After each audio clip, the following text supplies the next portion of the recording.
Hey everybody, welcome to Kimmel's Irish Pub. Time for another movie review. Tonight's movie, Oppenheimer. So, everybody loves it. 8.5 on IMDb. 526,000 people have rated this movie already. I mean, that's insane. I don't know if I've ever seen that many people rating a movie this early in its career, I guess. I don't know. I mean, it just came out this week on Tuesday on streaming. So it's been in the theater, whatever.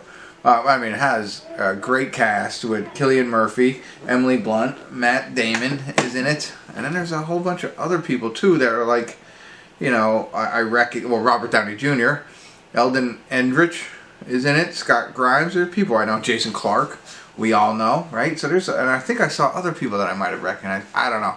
But it's about the scientists who helped create the atomic bomb, right? So, I don't know. It seems dry and boring. I haven't seen any trailers or anything like that. So, I don't know, just how I feel about it going into it. I don't know if I'm going to like it, you know, things about history and stuff like that. But it's 3 hours long, so we'll see. I'm gonna check it out and let you know what I think. I'm not a history buff. I don't know much about it. I know people like the movie. So, let's find out. Stick around. I'll let you know what I think.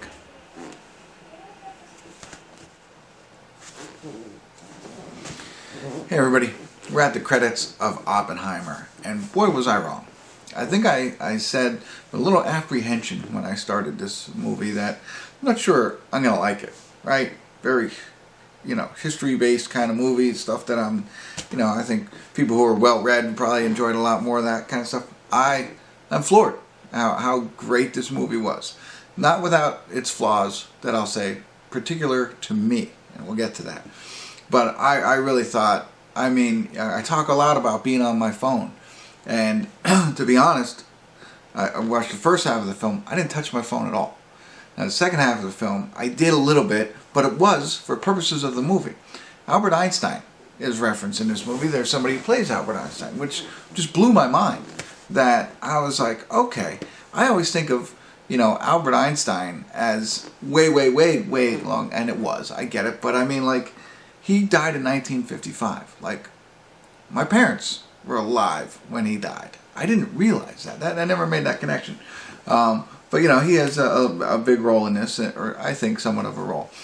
And real quick, I also mentioned, as I was talking about the actors that were in it, and I said some of the ones that show up on IMDb. Oh, I got a pain right there. Show up on the IMDb. But then as you watch it, more people pop up, and I had to start putting them down. Casey Affleck, Josh Hartnett. Great to see him back again. I know he was in another movie earlier this year that I watched, whichever one, but, he's been missing from the scene for a while. Florence Pugh was in this. Rami, Malek, Matthew Modine, and Jack Quaid, and Josh Peck were some of the ones that I just came across. I had to write them down. I was like, wow, they're all in this too, right? And then one of the quotes early on, I almost stopped it and said it to you, which I thought was phenomenal. It's kind of going to stick with me is, one of the scientists says, he was talking about, how well our main character Oppenheimer knows science or quantum physics or whatever it was he was studying. But he says, there's a lot of people out there, they can read music, but can you hear the music? And that stuck with me because I used to be able to read music. I still can, not as fast as I used to be able to, but I can't hear. I can play what they want me to do, but it doesn't sound like the other song. I can't listen to it and whatever. So I thought it was like, wow, that's amazing. What a great quote, that was in there. A lot of good quotes, So the acting in this, obviously, a lot of good actors, and the acting's phenomenal. The story is phenomenal. How do you feel about the guy who created the atomic bomb? I think there's a lot of different ways you can feel about it.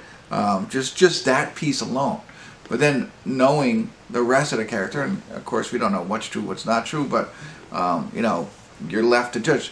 I talk about character development and depth of characters. It's in here. Now, so bottom line, to get you to the end of this phenomenal movie, you gotta watch it. It's definitely worth it. I didn't believe the hype going into it. 500,000 people, whatever, rated it all the way up this high. And I get it now. I really did think this movie was really good, interesting, kept me off my phone, totally into it. Now, I will say, There's a lot for me that just, I don't know. It's like I said, it's very in depth, and there's a lot going on, and there's certain, they talk about the physics and the science behind everything. Of course, I'm going to be lost, right?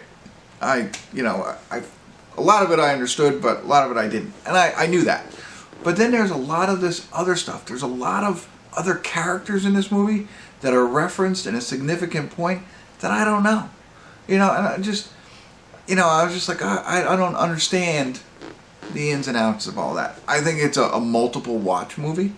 To understand it better, it was very intricate, and like for the base of the plot line, I got it all. I get it. They're building a bomb. They want it to work, and there's other things going on, but it's so in depth that what's her name? Oh man, I already forget her name. But his wife, his eventual wife, Emily Blunt, right? He marries Emily Blunt, and they're all the way to the end. And there's a point in the movie, it's not a spoiler alert, but near the end, she doesn't shake one guy's hand. And that's very significant. And I don't get it. I don't get it at all. You know what I mean? Like, that's the pieces that I missed. So, I mean, there's all that going on. And the other thing that threw me off, again, I'm not complaining about the movie, it just was past my intelligence, I think, for me. Other piece, multiple storylines, right? So one, there's the first storyline, or whatever, there's a storyline where essentially Oppenheimer is kind of like I don't want to say on trial, but he's on trial, not in a courtroom, it's more like a conference room, to get his security clearance reapproved. I mean, it's been approved. This is post-atomic bomb, years in the future, and he's trying to get that. And so he's telling a story of how this all happened. And here's the other piece. Again, I don't know. So Robert Downey Jr. plays a guy who's trying to get in the cabinet, right? So he's trying to get a nomination into the cabinet. And again, in a similar fashion, he's kind of not on trial, but they're making sure he's worthy of being in the cabinet. So there's a lot of interview, a lot of testimony, and he's telling a side of the story.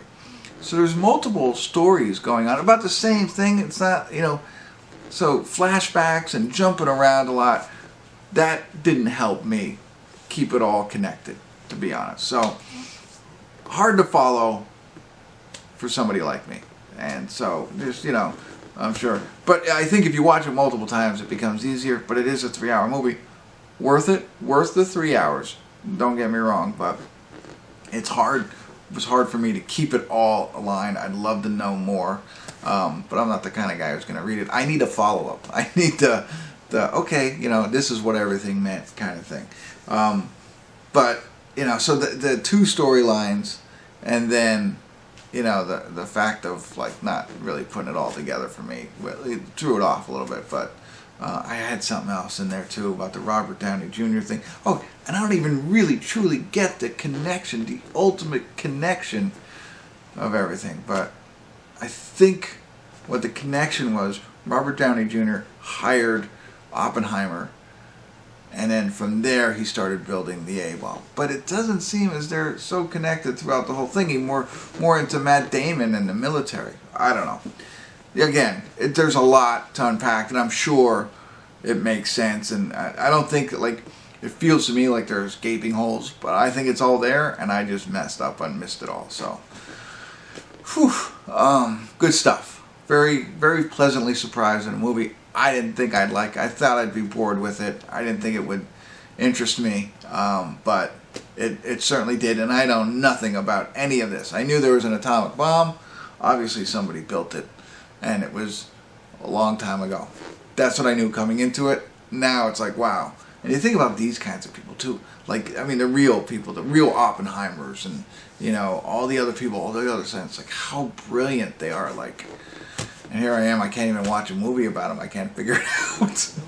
And that's the life they live. So there you go. All right, definitely, I'm on the 8 train. I think this is definitely a great movie.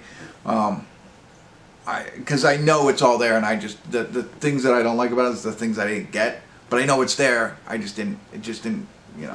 And I broke this movie up into 2 parts to make sure that I didn't. But Okay, that's it. Check it out. Let me know what you think. Definitely worth the watch. Pleasantly surprised. Kimmel's Irish Pub.